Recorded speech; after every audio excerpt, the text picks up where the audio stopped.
Hello friends, welcome to my channel. GST में जब से ई कॉमर्स से रिलेटेड दो टेबल ऐड हो गए, टेबल 14 एंड 15, उसमें काफी कंफ्यूजन है लोगों को।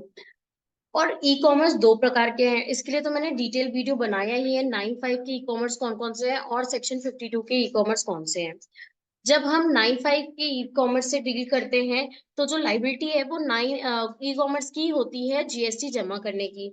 और हम जब सेक्शन 52 वाले ई कॉमर्स से डील करते हैं तो उस केस में हमारी ही जिम्मेदारी होती है, और इसके लिए एडवाइजरी भी इशू हो गई है, बट तब भी काफी लोगों को कंफ्यूजन है। अब जो 95 के ई कॉमर्स है वो है जोमेटो, स्विगी, ओला, उबर, वैसे ही Booking.com, एयरबीएनबी, ये सारे होते हैं, अर्बन क्लैब, ये सब कवर होते हैं 95 में।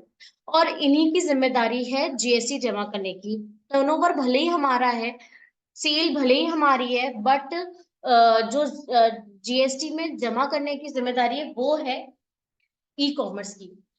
इसके लिए एडवाइजरी भी इशू हुई थी, और एडवाइजरी में क्लियर कट लिखा था कि जो 95 वाले ई कॉमर्स है उनको सिर्फ टेबल 14 में सेल बतानी है, और बाकी अदर देन ई कॉमर्स की सेल जो है वो टेबल नंबर 4 से लेके टेबल नंबर 10 तक आप बताएंगे।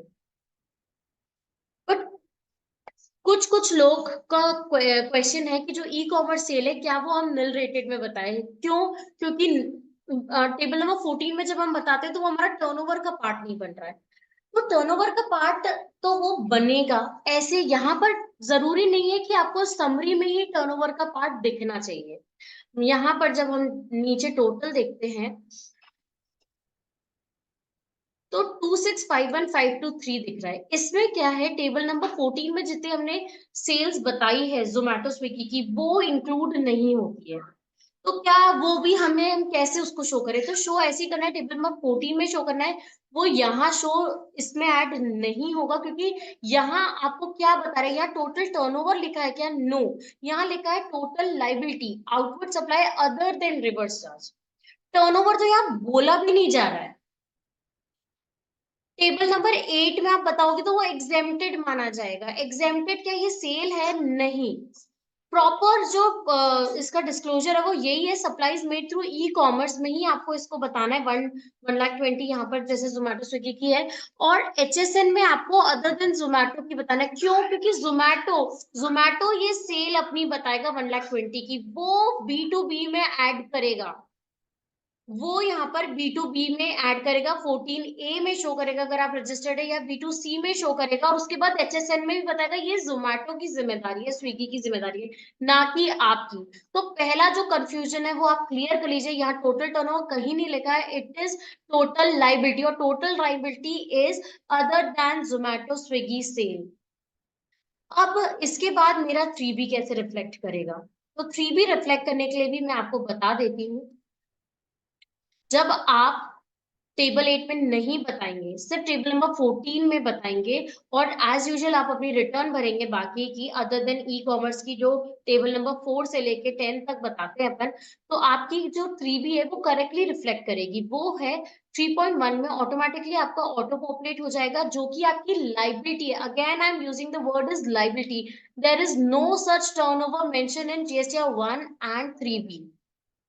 इसको कंफर्म करेंगे और सेव करेंगे। जब हम 3.1.1 में आएंगे तो वो ऑटोमेटिकली ऑटो पॉपुलेट हो जाएगा, कितना? जोमेटो स्विगी की सेल।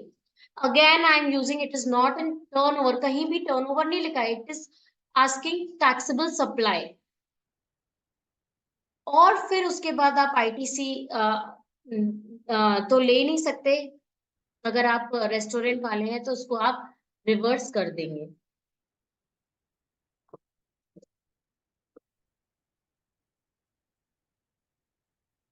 तो this is how you have to fill GSR 1। Table 8 में नहीं बताना है, टेबल 8 में अगर आपने बता दिया ना तो यहाँ पर ये शो होगा। यहाँ पर एग्जेम्प्टेड सी वाले में भी शो होगा। तो आपने 1,20,000 यहाँ पर भी बताया और 1,20,000 वहां पर भी बता रहे हैं।